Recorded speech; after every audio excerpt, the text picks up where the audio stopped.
Habang nga kami ay naglilibot-libot at naghahanap ng masusugod na bahay ay may napansin nga kaming maliit na bahay dito sa tabi ng kalsada. Pinagmamasdan nga namin kung talaga bang may nakatira dito dahil sobrang liit nga lang nito at hindi nga kasya ang 2 tao o 3 tao dito. Itong bahay nga na ito ay malapit nga ito sa bagong gawang kalsada at malapit din sila sa palayan at itong katabi nga nila ay may mga tanim na kangkong at iba pang mga gulay. Habang nga pinagmamasdan namin ni Palengkero itong bahay na ito ay iniisip nga namin kung paano nagkakasya ang buong pamilya dito sa napakaliit na bahay. Nang nilapitan nga namin itong bahay na ito ay may napansin nga kami at may tao nga sa loob. Ibig sabihin may nakatira nga dito sa maliit na bahay na ito. Nagpalipas nga muna kami ng ilang minuto dahil nga nakikita namin na natutulog sila at ayaw naman namin silang istorbohin. Nang makita nga namin na bumukas na yung pinto ay nagready na nga kami ni Palengkero para puntahan itong bahay na ito at kausapin kung sino man po ang nakatira dito.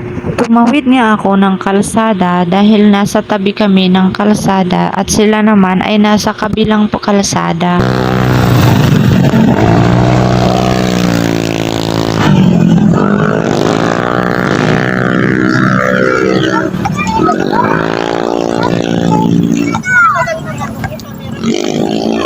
Sige na.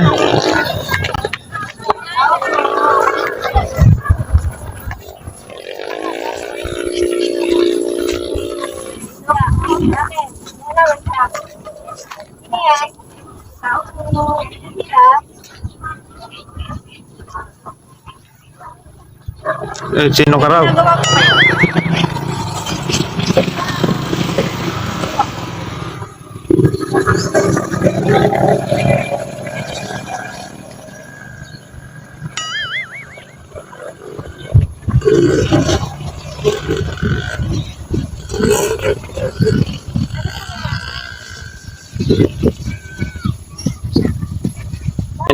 May nagpapapunta po si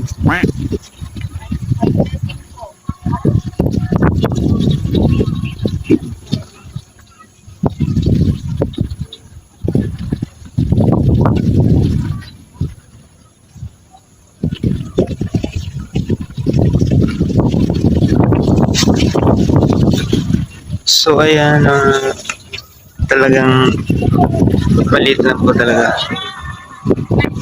Ito po ang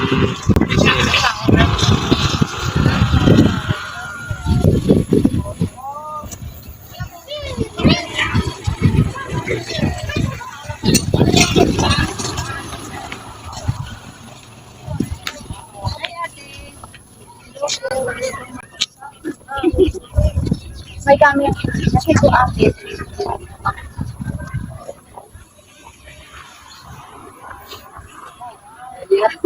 Pwede po makita mo. Pwede po umupo dito. Dito kami. Kami na kayo vlogger po. Saan po ba ang ano? Ano po, ito po ay ano po, pinapabigay po ng namin ng Amerika. Siya po ay sinanay Bing. Lang po sa inyo sinanay Bing. Sinanay Bing po ay nagbibigay ng aral po sa mga nakita ko kasi to. Ito ba kayo nakitira dito na?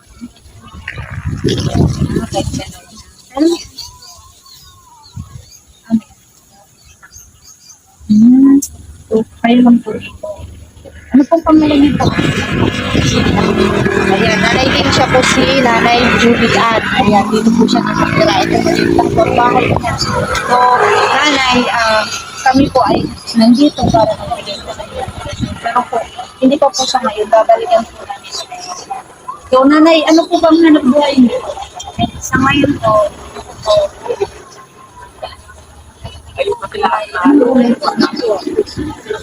ang pong binibenta niya.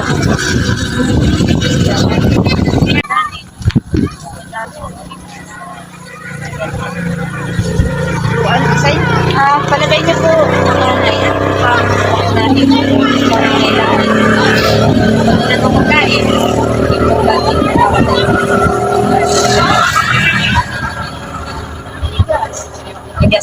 nanay mo. Kasi kahit walang ulam, basta may bigas, no? Kahit toyo, mantika, pwede. So, ayun talaga ang pinakaayan, Nanay Ging. So, bigas talaga ang pinaka-importante kay nanay. Ayan. Siyempre, nanay, pagbalik namin ay bibigyan namin kayo ng bigas at grocery. Babalikan po namin kayo, nay, no? Siguro hindi namin sasabihin kung kailan. Basta, isusurpresa namin kayo dahil maagang pamasko po yung ni Nanay Ging. So, ayan. Ano po ba masasabi niyo kay Nanay Ging? Nanay Ging, salamat po sa po sa pagtulong po na Pasko sa amin. At blessing po yun. Blessing po yun sa amin. Ayan, Nanay Ging, ayan tuwa si ate dahil hindi niya inaasahan na makakatanggap siya ng maagang pamasko. Kami po, siyempre, kayong pamilya, no? Si nanay ay tuwa dahil ngayon ay September na, bare months na, kaya maagang pamasko para sa pamilya ni nanay. Yan, ayan. Congratulations po nanay. Babalikan po namin kayo ng bibili lang sa groceries pa. Salamat po nanay. Congratulations po nanay. Kaya, wala ang bangin. Buti magkakasa kayo dyan. Tatlo kayo dyan.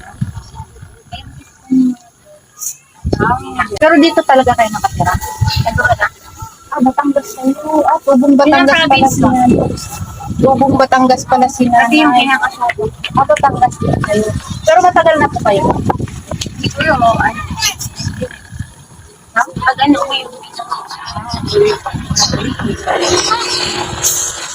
Pabalik. Bisita po doon. So, ayun Nanay Ging, si nanay ang aking napili na bibigyan natin ng maagang pamasko. Ayan. Ito yung bahay ni nanay. Yung maliit lang po yung bahay ni nanay. Pang isang tao lang yata ang nakatapos dito. Pero, dahil nagmamahalat sila, kaya kakasya pa rin talaga. Di ba? Sige nanay, babalikan po namin kayo ha. Sige po. Dito naman po kayo palagi. Opo, pagka lang kasi yung hapon nagtitinda kami ng hapon. Anong oras na? Pagka po, depende po kasi. Sa pagka basta pag nakita na lang namin ni Sige, pero minsan po hindi lang naka-stream naman. Mga ganitong oras na doon. Yung ganitong oras na lang kami po. So, ayan na rin. Maraming salamat. Congratulations po. Sige po, bye-bye. Nandito na nga tayo sa bahay ni Ate Julian. Ayan, ihahatid na natin ang grocery at bigas. Tara, samahan nyo kami at iabot natin kay Ate Julian.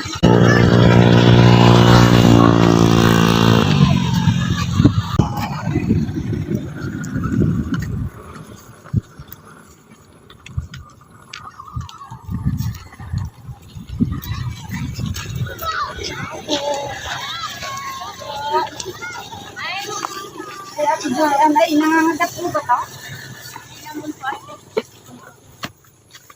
Ang regalo ni Nanay Ging. Ano pa? Ayan po ate, lagas niya po.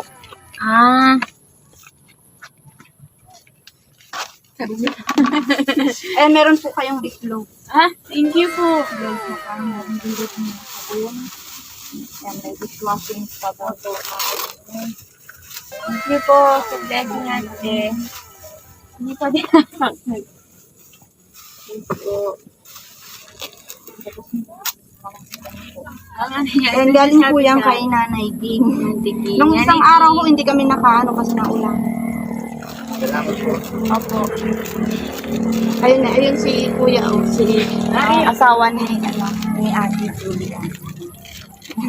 Ako, kung inabubuhay. Kangkong po pala. Upload ko. Ha? Sa next time na lang. Dito pala ang maraming kangkong. Ayan, balik pa dyan. Ano natin. So, ate, meron siyang bigas. Ayan. Bigas po. Tama. Ayan, meron pa Salamat. Salamat po. Kaya ate,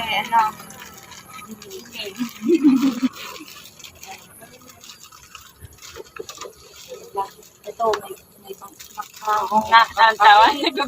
nagpuputong daw si ate, o nanay King, nagpuputong si Oo, ate. kaya ako nagtatawa doon. Sa akin. Ayan, Oo, may pang-ulam. kanin. Sain na. Ayan, sa resin. Ayan, meron kang asukal, gatas. Yung gatas sa ate. Oo, magaga. Ganun na. Tapos toyo at ayan. Ate Julie, ano po masasabi niyo kay Nanay King?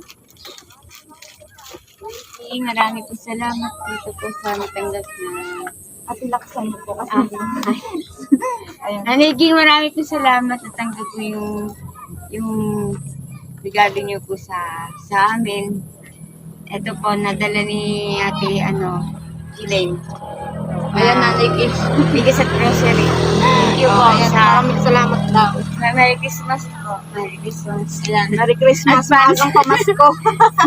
Sige, ayan, Nanay King. Natanggap na po ni Ate Julian ang kanyang maagang pamasko nyo. Ayan, masayang-masaya si Ate Julian dahil hindi niya ini-expect na dadating kami ngayon. At nagugutom daw si Ate Julian, kaya tamang-tama meron siyang pagkain. Oo. Oo.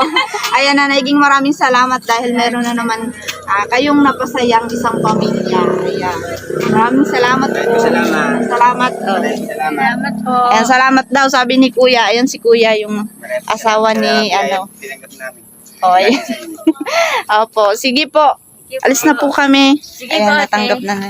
Ito ang kaligayahan ni Nanay Ging, ang makapagbigay ng saya at tulong sa kapwa, lalong-lalo na sa pamilyang mahihirap tulad ni Ate Julie. Isa kang kahanga-hanga, Nanay Ging, dahil sa katulad ni Ate Julie Ann ay hindi nila inaasahan na may magbibigay ng tulong sa kanila na hindi nila kakilala. Maraming salamat, Nanay Ging.